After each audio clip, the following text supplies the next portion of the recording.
машинка ал мен колмен жазганда таңертең азанда турат ол кісі. Чайға тамақ ішкен өзіміз шақырмасақ ол кісі қарны ашқанын білмейді да. Енді марқұм жан жәннатта періштелер тамақтандырған, иә. Содан ол кісіні таңертең чайға шақырамыз, түске, кешке.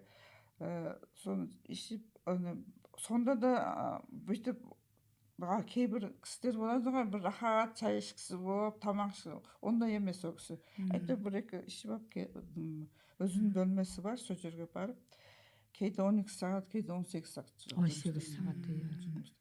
Сонда соңғы бір Құран бітті, той істедік.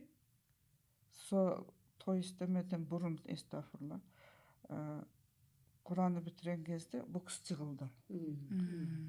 Ми әбден чарчаған ғой. Ауырып қалды. Ауырды. Содан біз Истанбулда бір врачқа апарды, сонда әбден чарчаған депті. Содан бір дәрі берген, өмір бойы ішесің деп. Сол айтып, бірінші Алла, екінші сол дәріні ішіп жүрдік, бірақ кейін ол дәріні де тастады. Алла бір көмектесті.